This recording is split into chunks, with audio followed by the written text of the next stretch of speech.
इस video lesson में chapter number 7 how do organism reproduce का सेक्सुअल रिप्रोडक्शन हम रिवाइज करते हैं। ये सिर्फ डेडिकेटेड पार्ट है सेक्सुअल रिप्रोडक्शन में, एक सेक्सुअल के लिए अलग है। रिवीजन के लिए वीडियो बहुत ज़्यादा इंपॉर्टेंट है।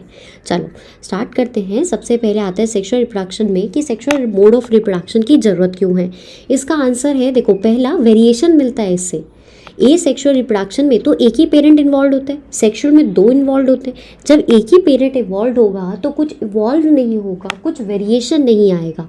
पर सेक्सुअल मोड ऑफ रिप्रोडक्शन की एक खासियत होती है, यहाँ पे बहुत सारा वेरिएशन मिलता है, चेंजेस देखने को मिलते हैं, ठीक है। और वो इंपॉर्टेंट है सर्वाइवल के लिए। ये वेरिएशन जो होता है ना, देखो सेक्सुअल मोड ऑफ रिप्रोडक्शन में क्या होता है, बेसिकली होता तो मायोसिस ही है ना, MEIOSIS। और मायोसिस बहुत ज़्यादा इंपॉर्टेंट होता है for what, meiosis is important for variation. और वेरिएशन जब होगा तभी तो चेंजेस आएंगे, तभी तो इवोल्यूशन होगा। तो variation is important for evolution. हम सेक्सुअल मोड ऑफ रिप्रोडक्शन पढ़ रहे हैं। पहला टॉपिक ये था कि सेक्सुअल मोड ऑफ रिप्रोडक्शन ज़रूरी क्यों है। मैंने तुम्हें समझाया सेक्सुअल मोड ऑफ रिप्रोडक्शन इसलिए ज़रूरी है, इससे वेरिएशन आता है। DNA कॉपिंग के मैकेनिज्म में मायोसिस होता है। जब मायोसिस होता है तो क्या होता है, इसके अंदर चेंजेस आते हैं, वो चेंजेस सर्वाइवल के लिए इंपॉर्टेंट होते हैं।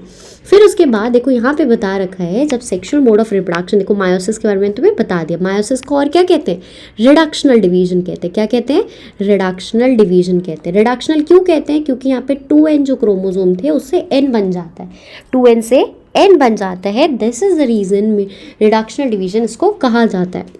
अच्छा, फिर देखते हैं if the zygote is to grow and develop into organism. अच्छा, सबसे पहले देखो अब गेमीट्स, अगर कोई पूछे गेमीट्स क्या होते हैं तो तुम्हें पता होना चाहिए। गेमीट्स अगर मेल है तो गेमीट क्या हो गया, स्पर्म हो गया। ये इन सेल्स को कहा जाता है, और SPERM। और फीमेल गैमीट क्या होते हैं, ओवम होते हैं। फीमेल गैमीट क्या होता है, ओवम होती है। तो गैमीट्स बेसिकली क्या होते हैं, ये वो सेल है जो सेक्सुअल रिप्रोडक्शन में इन्वॉल्व होते हैं। या मेल में होता है स्पर्म, फीमेल में होता है ओवम। Got it. चलो, गैमीट्स के नंबर ऑफ क्रोमोसोम कितने होते हैं, गैमीट्स में नंबर ऑफ क्रोमोसोम n होते हैं, दैट इज जस्ट 23 पेयर होते हैं। कितने होते हैं, जस्ट 23 पेयर होते हैं। चलो, तो स्पर्म, मेल से आया स्पर्म, SPERM स्पर्म, फीमेल से आया एग, इनका फ्यूजन हुआ और क्या बना, जाइगोट बना। क्या बना, जाइगोट बना। जाइगोट क्या होता है, हमारे सबके, तुम्हारे मेरे सबके जीवन का पहला सेल जो होता है, जो दो से मिलके एक बनता है, दैट इज जाइगोट। जाइगोट की वो नंबर ऑफ क्रोमोसोम कितने होंगे, स्पर्म में n होते हैं, एग में n होते हैं, तो जाइगोट में कितने होते हैं, 2n हो जाते हैं। पर यहीं पे ना मायोसिस हो जाता है। क्या हो जाता है, मायोसिस हो जाता है, या आधे हो जाते हैं और n बन जाते हैं। क्या बन जाते हैं, n। जाइगोट फर्दर डेवलप होकर क्या बनाता है, एम्ब्रियो बनाता है, EMBRYO। एम्ब्रियो क्या बनाता है, फीटस बनाता है, फीटस बनाता है, और फिर फाइनली डेवलप्ड बेबी बनता है। जाइगोट से एम्ब्रियो, एम्ब्रियो से फीटस, और फिर फाइनली डेवलप्ड बेबी बनता है। ओके, फिर उसके बाद मैंने तुम्हें मेल और फीमेल गैमीट्स बता दिए। एक मोटाइल होता है, एक नॉन मोटाइल होता है। मोटाइल मतलब जो मूव कर सके। मेल गैमीट्स यहाँ पे लिखा है ना कि एक मोटाइल गैमीट होता है जो कि मेल वाला होता है। इनके अंदर क्या होता है, एक फीमेल होता है जो कि एक जगह रखा, मतलब एक ही जगह पे मिलता है। फिर उसके बाद आता है sexual reproduction in flowering plant. अब हम देखते हैं फ्लावरिंग प्लांट, फूल देने वाले प्लांट में सेक्सुअल रिप्रोडक्शन कैसे होता है। सबसे पहले डायग्राम देख लो, LS है ये फ्लावर का, ठीक है, ये LS है, और ये germination of pollen grain on stigma दिखा रहा है। जो क्वेश्चन पूछेगा उसी हिसाब से आंसर देना, कुछ भी मत बनाना, ठीक है। तो LS बोलेगा फ्लावर लॉन्गिट्यूडनल सेक्शन बनाओ, तो तुम्हें फ्लावर में मेल और फीमेल दोनों दिखाने हैं, ठीक है। फिर उसके बाद आता है, इसमें देखो पेटल्स है, कलरफुल पेटल्स होता है, और सेपल्स होते हैं, जो ग्रीन वाला पार्ट होता है। ये ओवरी है, ओवरी स्टाइल स्टिग्मा मिला के क्या बनता है, पिस्टल बनता है। एंथर और फिलामेंट मिला के स्टेमन बनता है। फिर उसके बाद लिखा है कि एंजियोस्पर्म, एंजियोस्पर्म कौन से होते हैं, फ्लावरिंग प्लांट। जिन पौधों में फ्लावर आता है उन्हें एंजियोस्पर्म कहा जाता है। जिन पौधों में फूल आता है उन्हें क्या कहा जाता है, एंजियोस्पर्म कहा जाता है। इनके पास मेल पार्ट को कहा जाता है स्टेमन, और फीमेल पार्ट को पिस्टल कहा जाता है। पिस्टल के अंदर ओवरी स्टाइल स्टिग्मा होते हैं, मेल के अंदर स्टेमन होता है, ठीक है। चलो, फ्लावर यूनिसेक्सुअल भी हो सकता है। यूनिसेक्सुअल में पपाया याद रखना, वाटरमेलन याद रखना, मतलब या तो उसके पास स्टेमन या तो मेल है या फिर फीमेल है। यूनिसेक्सुअल मतलब या तो मेल है या फीमेल। बाइसेक्सुअल मतलब जिसमें मेल और फीमेल दोनों होते हैं। इसका एग्जाम्पल है हिबिस्कस और मस्टर्ड। हिबिस्कस और मस्टर्ड, हिबिस्कस क्या होता है, गुड़हल, चाइना रोज, इसे हिबिस्कस कहा जाता है। फिर उसके बाद नेक्स्ट देखो, स्वोलन पार्ट जो होता है उसे ओवरी कहा जाता है, यहाँ लिखा है। मिडल वाले पार्ट को स्टाइल कहा जाता है। देखो ये वाला पार्ट जो है, ये बीच वाला स्टाइल है, ये वाला पार्ट स्टाइल है। ऊपर वाले पार्ट को स्टिग्मा कहा जाता है, स्टिकी होता है।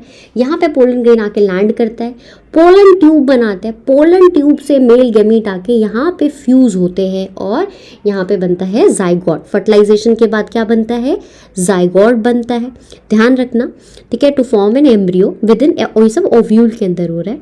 बाहर सीड बन जाता है, पेटल, सेपल, स्टिग्मा, स्टाइल, ये सब जो होता है ना फ्लावर का झड़ जाता है। और फाइनली ये देखो ये बता रखा है जर्मिनेशन। जर्मिनेशन एक सीड का दिखा रखा है diagram, where we have plumule and radicle. R से रेडिकल, आर से future root. Radicle is future root और प्यूमिल इज फ्यूचर शूट। जो ऊपर वाला पार्ट होगा दैट इज शूट, जो नीचे वाला ग्राउंड के नीचे वाला पार्ट होगा दैट इज रूट। तो फ्यूचर रूट और फ्यूचर शूट भी यहाँ पे दिखा रखे हैं। चलो अब हम, ये प्लांट वाला खत्म होता है।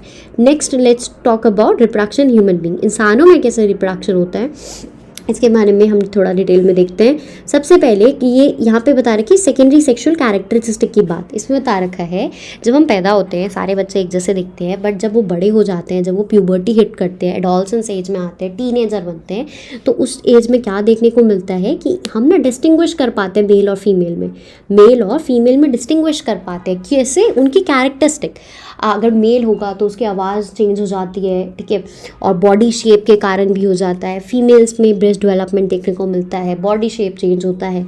तो ये जो कैरेक्टर जो हमें डिफ्रेंशिएट करने में हेल्प करते हैं मेल और फीमेल में, उन्हें क्या कहते हैं, सेकेंडरी सेक्सुअल कैरेक्टर। क्या कहा जाता है, secondary sexual character. Okay, got it. फिर उसके बाद सेकेंडरी सेक्सुअल कैरेक्टर बता रखा है, जैसे डार्कनेस, स्किन का डार्क होना निप्पल का फीमेल में, ऑल्सो गर्ल मेंस्ट्रुएशन फीमेल्स में स्टार्ट हो जाती है, और लड़कों की दाढ़ी आने लग जाती है। ये सारे कैरेक्टर्स जो होते हैं बहुत स्लोली आते हैं, इसलिए इन्हें सेकेंडरी सेक्सुअल कैरेक्टर कहा जाता है, ठीक है।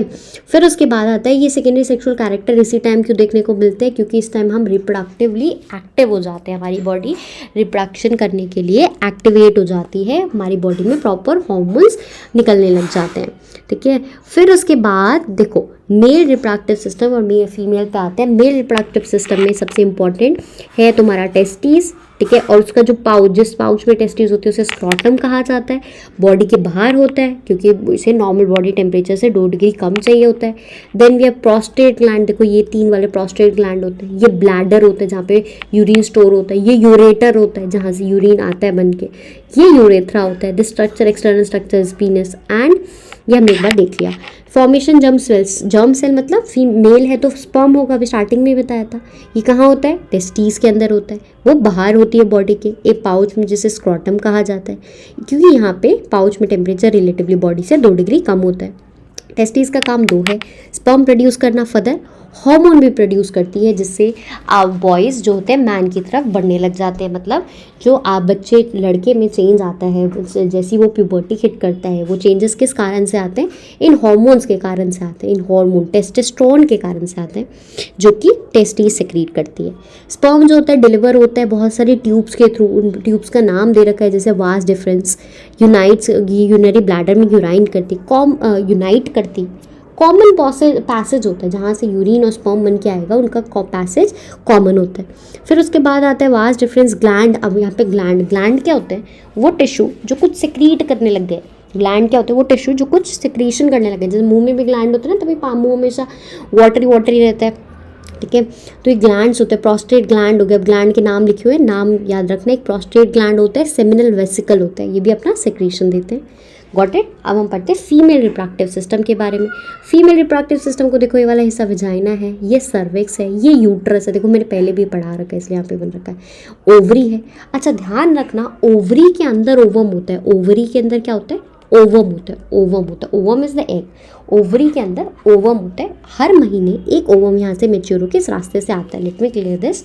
देखो हर महीने एक ओवम यहाँ से मेच्योर होकर इस रास्ते से नीचे आता है, ठीक है। अगर फर्टिलाइजेशन हो गया तो वेल एंड गुड, यहाँ पे बेबी बन जाएगा। नहीं हुआ तो मेंस्ट्रुएशन के फॉर्म में वो बाहर आ जाता है। देखो जब लड़की पैदा होती है तो उसकी बॉडी में ऑलरेडी इमेच्योर एग्स प्रेजेंट होते हैं। जैसे ही वो प्यूबर्टी हिट करती है, ये एग एक एक करके मेच्योर होना स्टार्ट करते हैं। स्पर्म जो होता है इस पैसेज से अंदर जाता है। स्पर्म जो होता है आगे वाले पैसेज से अंदर जाता है, फर्टिलाइज करता है एग को। ठीक है। और फिर उसके बाद एम्ब्रियो यहाँ पे इम्प्लांट हो जाता है। एम्ब्रियो जो बेबी बनता है वो यूट्रस में वॉम में जाके इम्प्लांट हो जाता है। देखो यहाँ पे जाके इम्प्लांट हो जाएगा, मतलब सेट हो जाएगा। Lining thickens and richly supplied, यहाँ पे बहुत सारे ब्लड होते हैं जो नरिश करते हैं एम्ब्रियो को।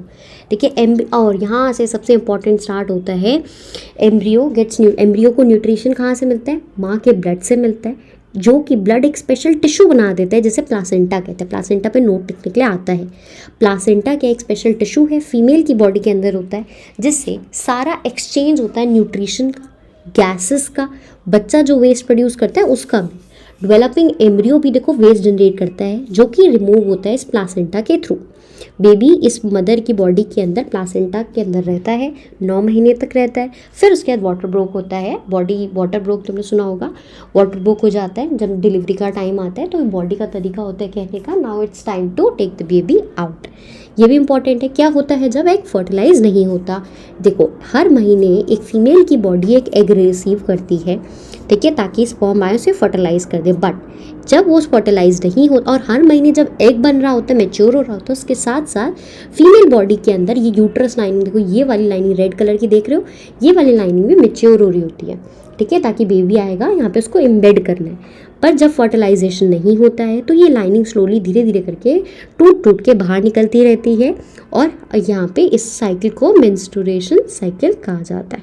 ठीक है, चलो ये हमारा एनिमल टिश्यू खत्म होता है। नेक्स्ट वीडियो मिलते हैं, अपना ध्यान रखना, बाय बाय।